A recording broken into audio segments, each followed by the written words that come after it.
Hey, we are back again. You're going to hear this every single time I come on. I'm super excited because Belldon and I met with my podcast. And we came on to each other's podcast. He came and did a summit with me, and just the energy and vibe and passion has just gelled with us from the absolute very get-go.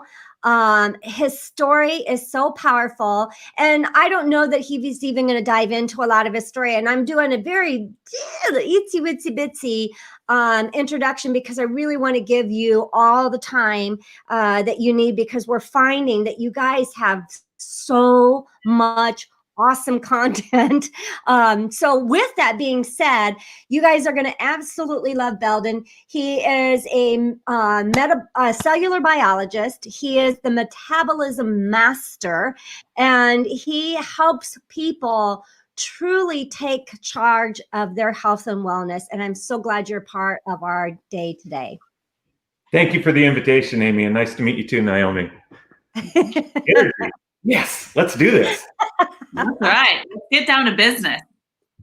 She's got her notebook. I know, I do. I'm like ready to go. I love it. And I've been listening to her questions all day long too. I'm ready for the hard-hitting stuff. Yes. We want to hear your question. Grade level. We're good to go. Love it. And we want to hear your guys' questions. So this is interactive. You guys, you don't get to have the experts at your disposal on a regular basis. I know even I don't, so while we've got them, jump on here, take advantage. As Belldon says, use me, abuse me. I'm here for you. Just don't put me away wet. That's all. Dry me off. Love it. All right. What do we want to talk about today? You had a question in your group the other day that I want to address today. And I opened it up and somebody jumped on and wanted to know about insulin response, or rather insulin non-response in postmenopausal women. And I think that would be a great thing to talk about. You guys good with that? I think it's awesome. Awesome. Excellent. I do want to give just enough of my background to understand where I come from, because I am 100% about the age-old adage, let food be thy medicine, and let your medicine be thy food. And we're very much about how food works in the body, how the body uses food to build itself, to sustain itself, and to make you the strongest, most robust, resilient organism that you can possibly be. And we started focusing on food because, well, it hasn't been until the 1950s onward that we started to have an obesity epidemic, that we started to have diabetes epidemic and heart disease epidemic and cancer just flying out of control. And it started when we began changing what food is. And food became a factory processed substance instead of something that we get from hunting or farming or foraging, right? Prior to that time, it's not that heart disease didn't exist or diabetes didn't exist or obesity didn't exist. Sure, it did. But it wasn't the massive problem that it is today. So by returning to the roots, I learned how to heal myself. When I was 105 pounds overweight, in the hospital for the first of 3 heart attacks that I've had to endure, and major problems with my own health. And the thought process of when it all began came to the fore. And so when I went back to school, because that's what I do, I fix stuff. I don't like people fixing me. Nobody was able to fix me anyway. I went to my doctors and I did what they told me to do, and I was still getting sicker. So I went back to school and I studied metabolic cellular biology. And why metabolism?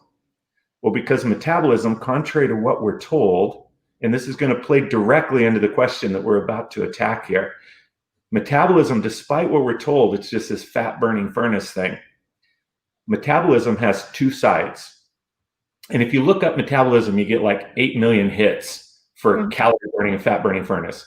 But if you look up these 2 words, you're going to learn an entirely different aspect of how your body works. The first is catabolism. C-A-T-A-bolism. This is the metabolism's destructive side. Catabolism takes things apart. The constructive side of your metabolism is anabolism, A-N-A-bolism. Anabolism puts things together. And this is your metabolism's job. Take things apart, put things together. Take your food apart, put it together into you. And if I can give a little bit of a building analogy, I heard a lot of building talk earlier, and I know we got people that understand construction a little bit in here. If you wanted to build an amazing house on a hillside, beautiful view of the valley, gorgeous, great grounds, beautiful gardens, windows everywhere, big, giant soaker bathtubs in this beautifully lit, romantic bathroom. Just imagine walking through your dream house. You have to have three things. You have to have an architect who can even begin to draw and engineer that house on the hill. There's a lot of things involved in that house that are a little different than a tract home, right? You have to have a builder who's a master builder and able to read those prints and build the house to the architect's specifications and put it together into something real.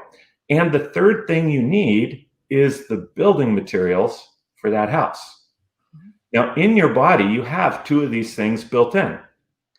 You have the best blueprints for the perfect you written into your DNA. It's already there. The blueprints of what you ought to be are built into you. And you have the perfect master builder.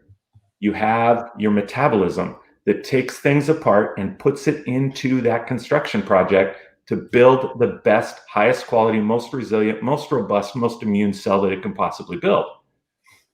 You and I, we have one job, just one job, and that's to provide the building materials.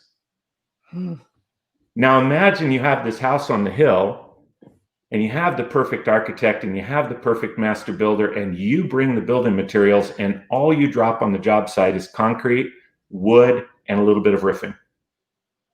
Do you think your builder can build to that set of blueprints your amazing house on the hill with just those materials? Not a prayer. Not a prayer. Can he build something? Sure. And that's the same thing that's true in our body. Whatever we give our body in terms of building materials, and I want to think for the next 40 minutes, food is building materials. Food is building blocks, okay? Whatever we give our body, our metabolism is going to build into something. But are we giving it what it needs to build into what our genetic blueprints, our DNA, has set up for us? And chances are, no. Most of us aren't thinking of food in terms of building blocks. We're thinking of food in terms of fuel. And so we're giving our body very few of the actual building materials our body needs. We're not giving it plumbing and electricity and windows and beautiful siding and gorgeous hardwood floors and plumbing fixtures. And we're not even thinking about all of that. We're thinking fats, proteins, carbohydrates, and how many calories am I eating? And so we wind up giving our body a set of building materials that's woefully deficient for the process at hand. So if we dive into this question, postmenopausal insulin unresponsiveness, what I want to do is I want to talk about this from a different perspective. We could dive into the biochemistry of this. This is what we do.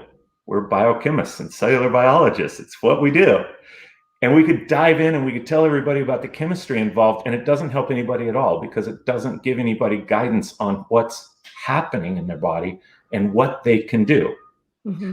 Let's talk first about what causes insulin unresponsiveness, not at the chemical level, but in terms of the actions that we're taking. There are two major causes of diabetes that's caused diabetes to just blow up in recent decades. Those two major causes both have to do with the tongue of all things. Now, I want to make sure I include everybody here. If we believe in creation, then we believe that God created the body that we live in to sustain itself with the food that has been here since the beginning of mankind, and to be able to efficiently use that to build the best quality of us.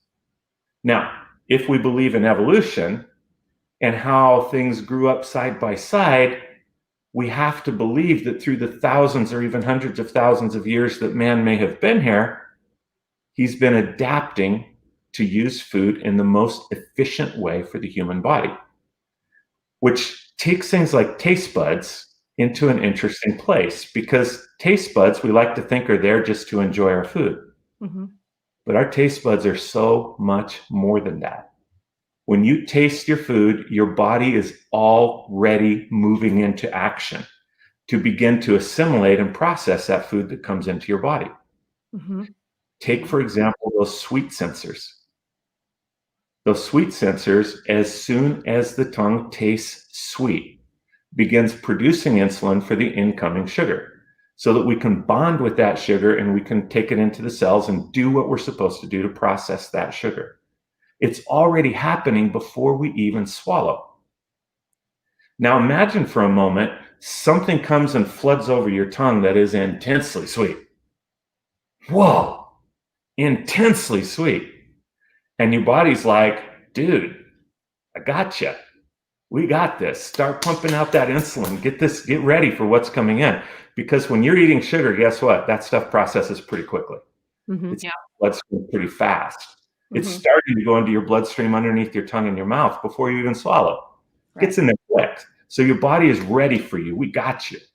Now imagine that what you just washed over your tongue was a big swig of Diet Coke. And there is not an ounce of sugar in that thing. What do you have in your body? Well, you now have an insulin spike. And your body has to do something with that because your insulin is now at a level that's not sustainably healthy for you. So what does the body do? Well, the liver says, okay, all right, that was weird, but we got you. And the liver starts producing glucose to go and bond with that insulin. And in doing that, it overproduces glucose because of the speed at which it has to respond. So now you have a glucose spike. Mm-hmm. And your body produces insulin, and you do this until you level out. Now we're level. We got the balance in our body again. So what do? Well, we take another big swig of the stuff, right? And chances are, people that are doing this are drinking anywhere from 2 to maybe 12 Diet Cokes a day.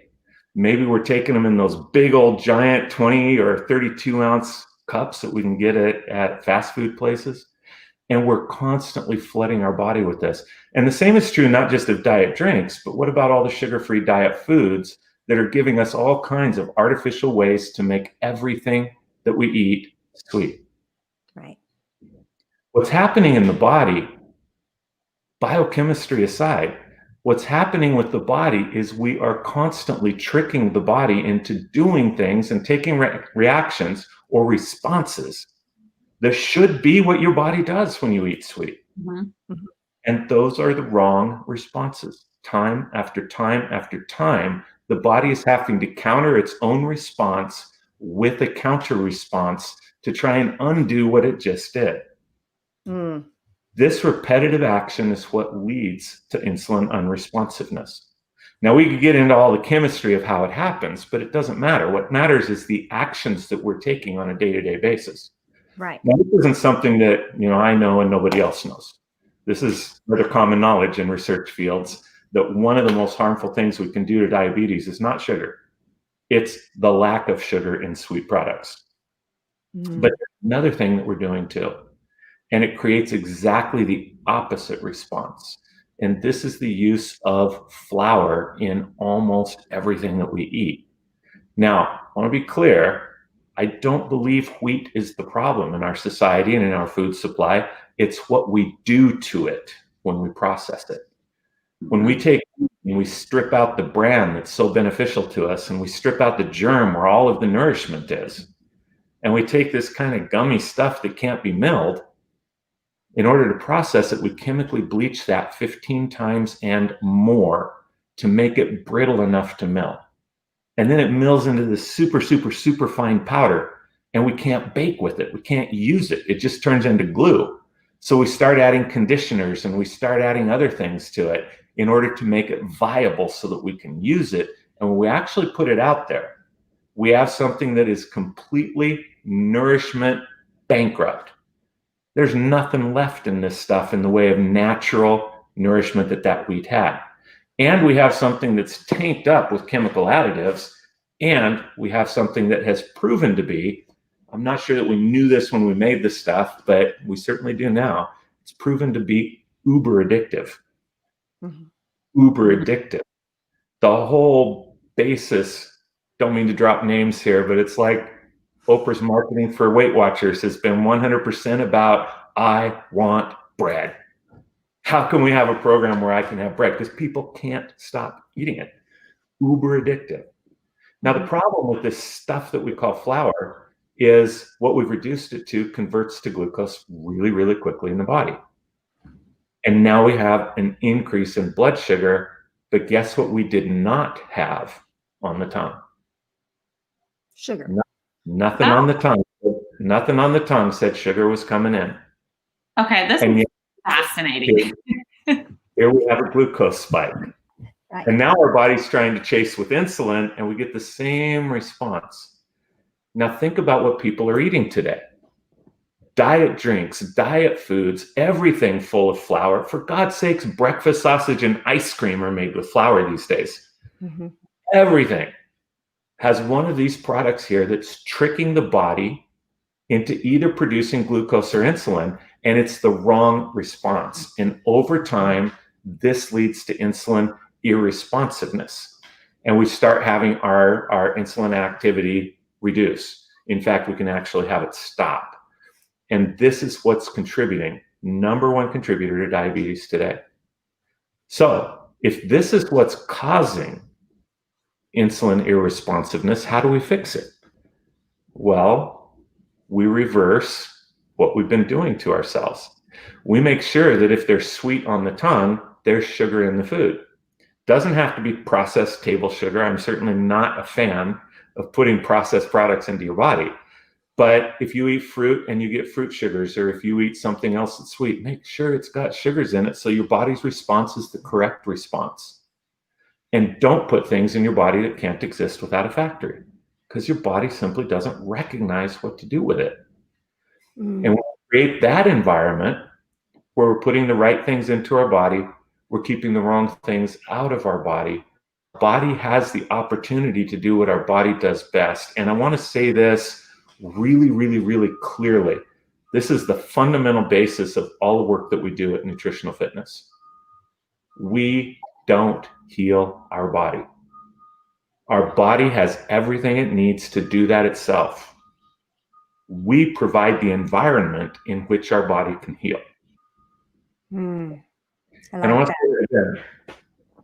We don't heal the body. There are things that we can fix by all means, but we don't heal the body. The body heals itself.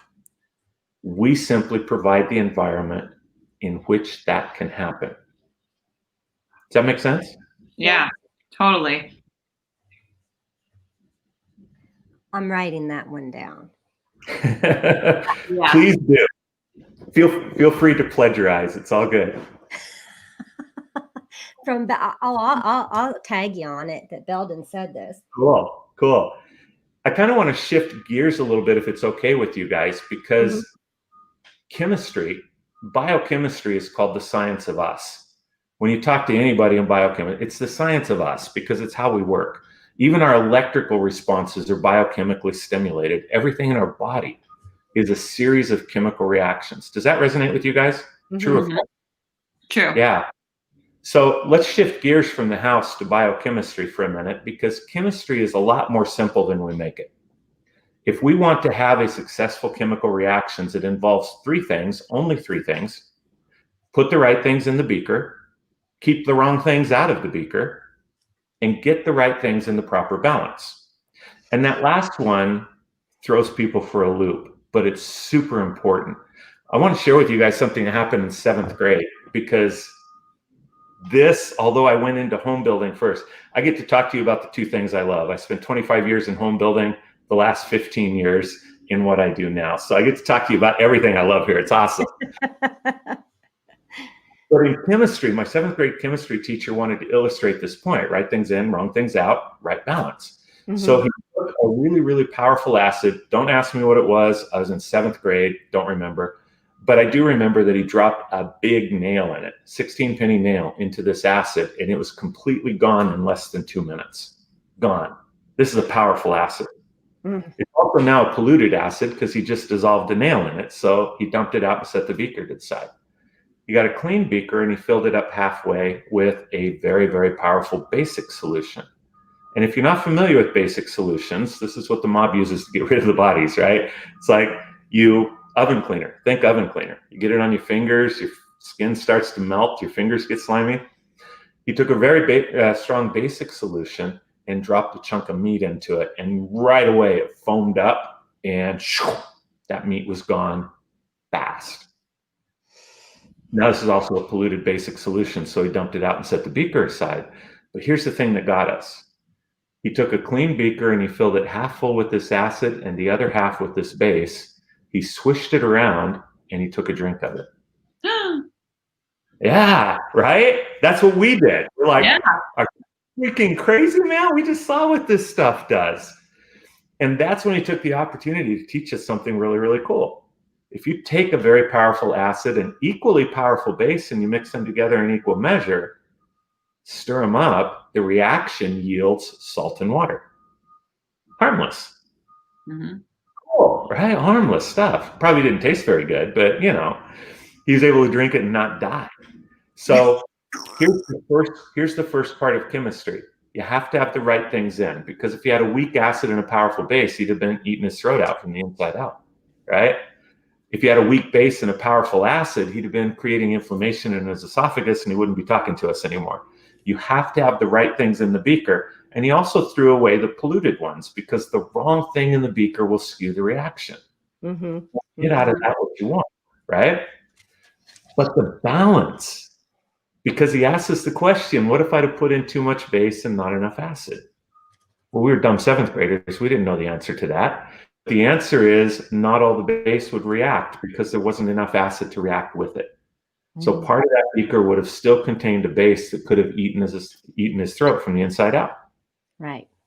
Same way with the acid. If it had gone the other way, inflame his esophagus until he couldn't talk, which illustrates the importance of balance. And I want to give your listeners something today to kind of change the thought process about food. We think about food as healthy, not healthy. If it's healthy, go gangbusters. Eat that stuff. Go, right? If it's not healthy, avoid that stuff, right? But healthy, not healthy is a misleading guideline. I'll tell you what, pineapples are perfectly healthy. But if I eat nothing but pineapples, I'm going to die, and I'm going to die a horrible, uncomfortable death. So at what point do pineapples stop being healthy and start being lethal? This is why thinking healthy, unhealthy isn't a good idea, because superfoods, man, eat as much as you can get of that. No, because we have the balance of chemistry, the balance element of chemistry that makes stuff work. We can put all of the right things in our body in the wrong balance, and we still don't get the reaction out that we want. What is the reaction that we want? Well, I'd sure like to get off of insulin. I'd sure like to get my blood sugars stable. I'd sure like to get off my heart meds. I'd sure like to lose 50, 60, 70, 90, 100 pounds. These are the reactions that we want from the chemistry in our body. And they're only going to happen by adjusting the chemistry in our body. The right things in, the wrong things out, in the right balance is how chemistry works. And that's what we need to focus on, is maintaining that balance of the right foods. So a way better question to ask ourselves, instead of, is this food healthy or not? Let's ask ourselves, does this food serve me? Does it serve my body? Does it serve my health goals? Does it serve where I am right now, today? Because that's a whole different question. This food might be completely healthy and not serve me because it's out of balance. Or we might have thought of it in the past as unhealthy, but you know what? it does exactly what we need to do to our beaker, and it's one of the best things that we can put in our body today. So does food serve me? Whole different question. Does that make sense so far? Yes. Yes. Yes. Awesome. There's a way that we've devised, and I'd like to share it with your folks today, if it's okay with you. There's a way that we've devised to make sure you get the right things in the beaker, the wrong things out of the beaker, and in the right balance. Yep. And if you're cool with it, I'd like to share it with you. Yes, please do. Excellent. You're recording this, right? Yes, I am. Cool. So I'd like to invite everybody. Don't feel like you have to run and take notes, okay? I'd rather you listen, really let this stuff absorb in, come back and take notes off the replay, okay? Number one, get the right things in. How do we do that? Well, we've done that by creating 4 categories of food. And I want to be super careful that we don't get these confused with the political 4 food groups, okay? Those are bogus. Let's put that aside. But I want you to think in your mind's eye of 4 jars. And in each of these jars is a particular kind of food. And this is going to be what we draw from. Our first jar is going to be dark leafy greens. And by this, I don't mean lettuce. We're just going to call lettuce hard green water. Okay, it's on the low end of the nutrient density pool. So let's go with higher quality greens. But why do we put greens in their own jar? Well, because literally 85% of the building blocks that you need for that cellular structure in your body are found in dark leafy greens. If we're not putting them there, we're not giving our house plumbing, electrical, roofing, siding, we're not giving them it. This is where 85% of the stuff that we need comes from, okay? The second jar is going to be fibrous vegetables. What's a fibrous vegetable? Well, you know them right away because if you chew them up, you have a mouthful of strings, right? That's a fibrous vegetable. And you want to be eating fibrous vegetables every single day because while other speakers have said throughout the day how important gut health is to the mind-body connection, to your heart, to the whole entire rest of your body, the number one thing that you can do to stimulate gut health is to eat fibrous vegetables. So it's super important that we get them in adequate amounts, and because of that, we've given them their own jar. And then we have 2 jars, one for high quality proteins, which I want to say a word on in a minute, and one for carbohydrates. And we'll talk about both of those, okay? What do I mean by high quality protein? Well, literally everything that lives, everything from earthworms to mint plants to palm trees to you and me. Everything that lives is made out of protein. Doesn't matter what it is. But if you break those proteins down, because that's what your body has to do, you cannot put a plant protein into your body. You can't put a cow protein into your body. You can't put a chicken protein into your body. You can only put people proteins into your body. So what your metabolism first does, remember, take things apart, put things together. Your metabolism breaks that protein into its constituent amino acids and then builds those amino acids into human proteins that you can now put into your body. Here's the problem. There are more than 300 amino acids that make up the proteins found on this earth. Your body only uses 20 of them. So if you're eating a protein source that doesn't contain the 20 you need out of that pool of 300, it's not a viable protein source for your body. So it's important that what we're putting in this jar is viable protein sources that give your body the amino acids that you need to build a human protein. Now, is that different for different people, or is this the same 20 proteins for anybody? It is the same 20 proteins for anybody. Okay. Anybody might use those, maybe a little unique to you, but it's the same. It's the same 20 not 20 proteins, but 20 amino acids. Okay. Now, these can be found complete in just about every meat source and some plant sources. But if you're using plant sources, it's important you're making sure that they actually are viable as human proteins, okay? And then we go to carbohydrates. Sorry to interrupt. How would you find out which ones they are? One is you can do your due diligence and look them up, and the other is you can talk to us. We'll help you too. But I'll tell you a few. There's grains such as quinoa, spelt, buckwheat, a few others. There's purslane, which can be found as a weed in almost every sidewalk. I'll bet it's 50 feet from your front door, but it's so much more than a weed. And if you get your grocer to stock purslane, it is one of the best protein sources that there is anywhere. Tofu is a viable protein source for most of the amino acids that you need. Now, bear in mind, your body can synthesize some of these when it needs to. So even if you don't have all 20, you only have 10. Your body can synthesize the rest of what it needs. But again, you got to have the quality proteins in the jar for your body to use as building blocks. Carbohydrates is a unique thing too. What is a carbohydrate? And there's a lot of argument between carbohydrates and proteins. Mm-hmm. Nobody wants to be a carbohydrate today. Have you noticed that? Carbohydrates are so demonized that nobody wants to be a carbohydrate. Your body uses the lactose in the milk way before it uses the protein, but milk doesn't want to be a carbohydrate. It wants to be a protein, right? Nuts want to be proteins. Everybody wants to be proteins. And it's true. All that stuff has protein in it, like we just talked about. It's just not necessarily a protein that your body can use. So what is a carbohydrate? Well, by definition, a plant is a carbohydrate. Takes in sunlight, carbon dioxide, converts it to oxygen and sugar. That's a carbohydrate.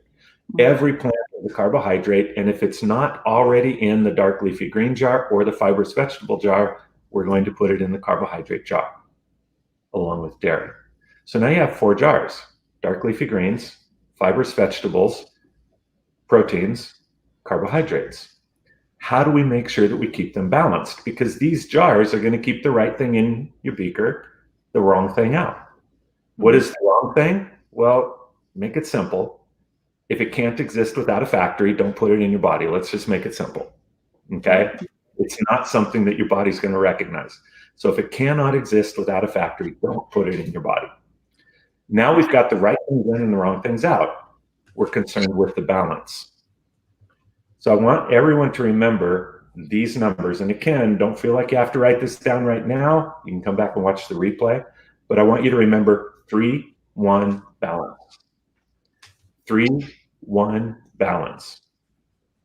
For every lunch and every dinner, take 3 cups out of that dark leafy green jar. When you cook it, it might reduce down to 3/4 of a cup, or if it's spinach, it might reduce down to almost nothing. But when you pull it out of the jar raw, take 3 cups. Take 1 cup from the fibrous vegetable jar. And then take a balance from the protein and carbohydrate jar. And there's a couple of reasons I say take a balance from the protein and carbohydrate jar. One is because proteins and carbohydrates need each other. Proteins need carbohydrates in order to break down properly and be put back together and assimilate into your body. Carbohydrates need proteins to meter or control how fast they're introduced into your body. These two things need each other. So if you think in terms of a 6-ounce chicken breast or a 6-ounce meat source and a carbohydrate about the size of a medium apple, that's going to be a balance. If you are hungry after you eat that, great. Raise both. Add a half a protein and half a carbohydrate. If you're too full, lower both. That's why we say 1 cup balance. Make sure the carbohydrates and the protein stay in balance so that they can work properly within your body. Now you've got the balance. 3-1 and the balance of carbohydrates and proteins. What is chemistry?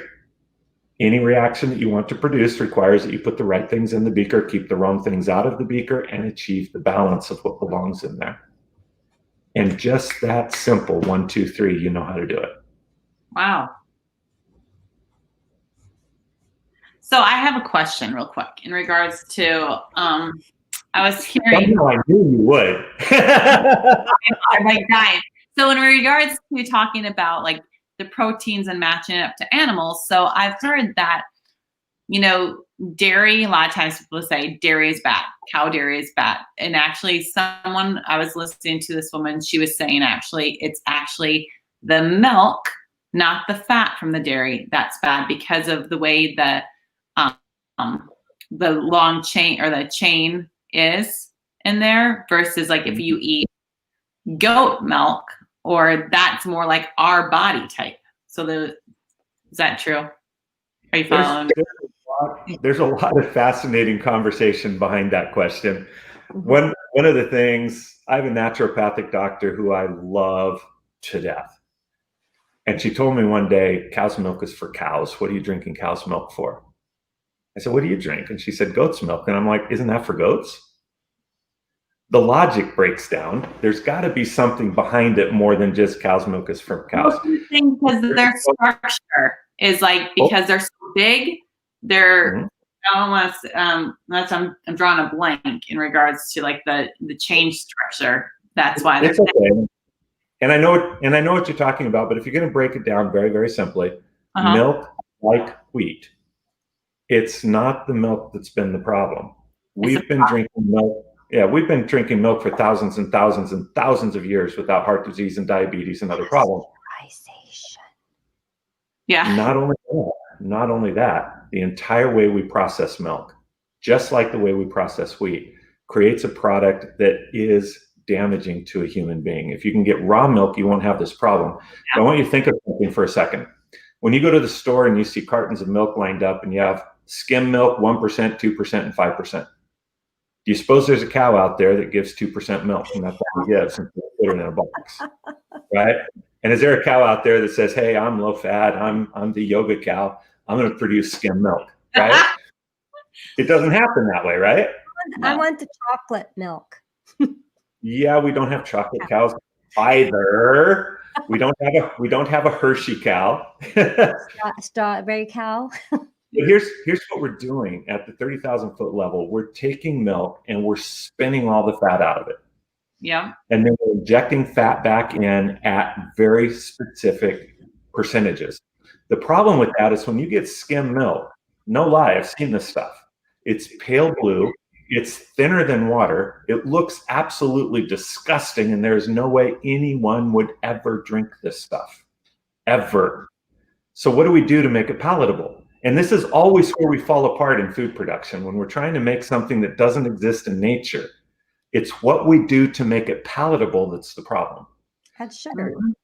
Oh, worse, much, much worse. Yeah. So we take this stuff, skim milk, and we blow it through little tiny jets under very high pressure.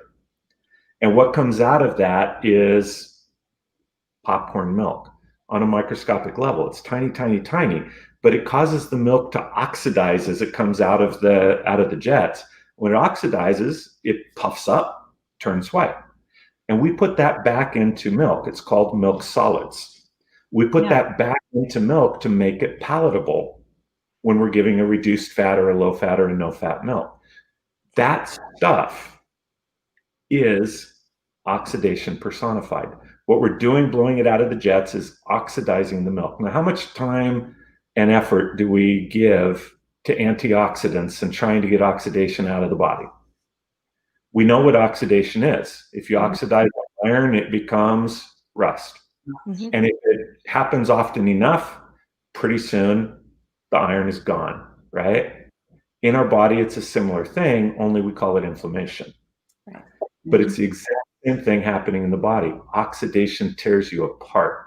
Low fat, no fat milk, science is known for 30 years, is one of the highest contributors to heart disease and coronary artery disease that we have.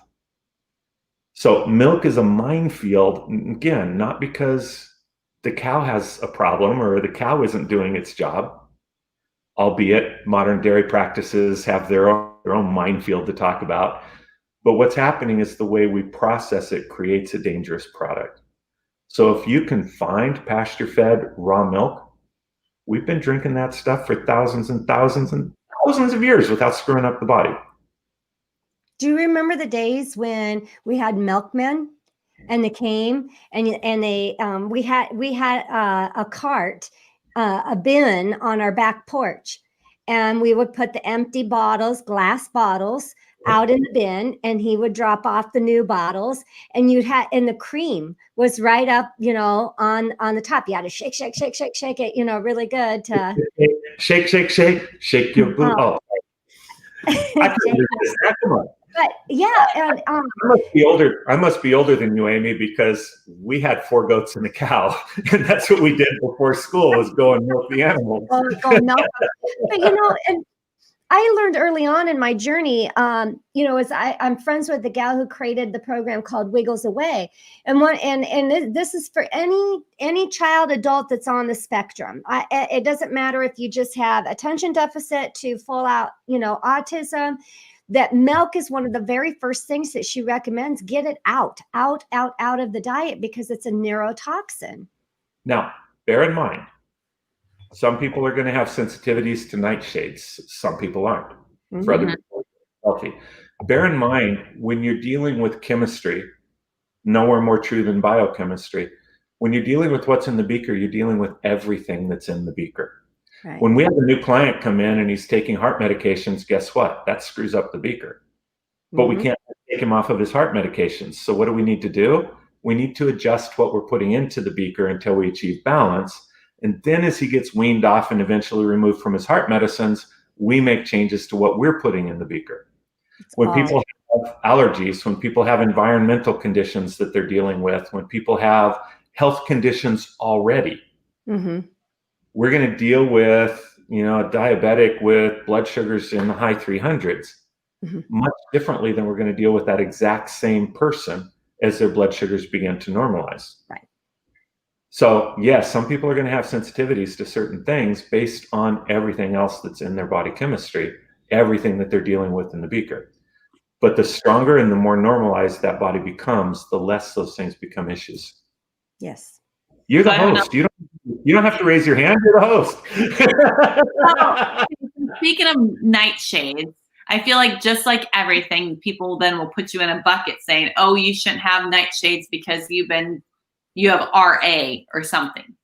Want to go back to everyone's blueprint once again? Like, how would I know if, like, maybe you have RA and I have RA, but I can tolerate the nightshades, correct? Could that be possible? Yes, it is. Okay. Yes, it is. And, like so many other things, remember what we talked about, healthy, not healthy? Yeah. Healthy means I can eat as much of that as I possibly want. And we know this is what causes a number, not all, but a number of allergies, is just overindulging in a given thing that's healthy for you in the right balance. But it's not healthy for you when we start skewing that balance. So we can do all kinds of things to screw up the body. We can, Naomi. We can screw up the body 100,000 ways. But until it's broken, it can still heal itself. I say until it's broken because I have 10 dead spots in my heart from having 3 heart attacks. Guess what? Those are broken. I'm not getting them back, right? Yeah. But the rest of my cardiovascular system has been given back to me, and there's not a trace of heart disease in it because of the body's amazing ability to heal itself. And we do that in an environment of being an omnivore. A human being can eat just about anything and not only survive, but thrive if that stuff is not getting taken out of balance, right?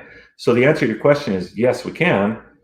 But to take it a little bit wider, when we have clients that come in with RA and we're careful what we give people in the beaker early on, because remember, we're balancing against what's already there. If I have this acid and the nail's already dissolved in it and I have to figure out how to clean it up and I can't throw it away, we're going to create chemistry to counterbalance the impurities in it, right? Yeah. But as you're able to counterbalance that and you bring a body chemistry back to what we know it's supposed to be, back to that. And bear in mind, we're not as different as we like to think we are. All of medicine is based on the fact that you open this up and we're all pretty much the same, right? Things where they belong, they do what they're supposed to be. We have very narrow windows of what works and what doesn't work with various nutrients in our body. You go above it, we're not in good shape. You go, like your previous speaker was talking about, you go above or below these margins, start to have big problems. I love the whole pH water thing because the truth is you have a 0.4% pH tolerance in your body. If you go outside of that, you're dead or very, very sick and on your way to being dead, right? You have these very, very narrow tolerances. We know what they are. We know what a healthy body chemistry looks like. So what we need to do is we need to balance against what's in there and begin achieving that healthy body chemistry again. And that's where then, if I'm hearing you correctly, that's where the differences come in. Like you're saying, we're more alike than what we think, but your chemistry coming into this equation is what makes you unique or different, or, because like I can't do a lot of forms of lettuce. Lettuce is not necessarily, bad for you, but there's a lot of forms of it that I can't eat based because of what's in my beaker, right? Yeah, and I don't know that deeply on you personally. I'm going to take your word for it. But yes, this is an absolute possibility. I'm going to say this though, because I don't want to make it sound harder than it is. This is actually pretty simple. Right. If I want water in a beaker and I have Kool-Aid, what's the easiest way to get water in the beaker except throwing the Kool-Aid out, because you don't get to throw your body chemistry out? Keep pouring the water. Pour the water in. You'll continually dilute what's in that beaker until eventually you have water. Right. And if you follow the 4-jar system that we talked about a few minutes ago, that's exactly what you're going to be able to do. You're going to be able to start diluting what's in your body with what your body should have, so that you see progressive improvement.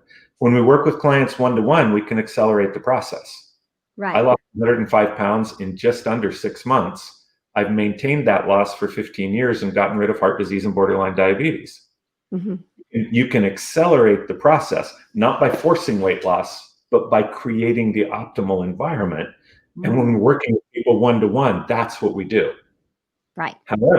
However, you can dilute the chemistry of your body with just the 4 jars in Zen that we talked about earlier, and start seeing progressive results towards your goals starting tonight. And talk about, I know we're like over in our time, but I just want people to understand how quickly the body actually will repair itself. When you provide the environment and stopping it, results begin immediately. You'll see results in a day or two. I did a training last week, a week before last, to a men's group. And one of the men in that group started emailing us on day 4 because he'd already lost 6.5 pounds by day 4. He was reporting that he's feeling more energetic. And he said, the last time I was able to lose this kind of weight was when I was fasting, long-term fasting. The difference is I felt like crap when I did that because, well, all the things that go along with that. Right. Here I'm eating as much as I can eat. Here I am happy. Here I'm satisfied, and I'm getting the same results. No hunger, no deprivation, no feeling like I'm having to force myself to do stuff. Right? So yeah, results very, very, very quickly. Yeah. Just with what you already know that I didn't charge a dime for. Isn't that cool? I love it. So Belldon, you're always such a wealth of information, and I just love how you break things down in a way that we can understand and it makes sense for us. And you've given us the tools with the 4-jar system of what we need to do in order to have some significant impact of our lives. How do you want people to get a hold of you? I know we're putting up nutritional fitness on the bottom here, but talk to us about how people can connect with you. What do you have out there that you can that you have offering? We have something that's coming up the end of February that we are really, really, really excited about. Okay.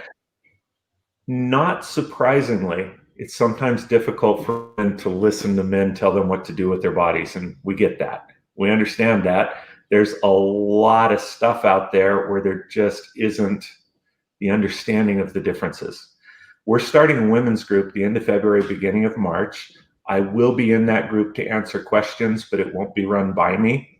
It's going to be run by one of our team who's much more intimately acquainted with women's bodies than I am.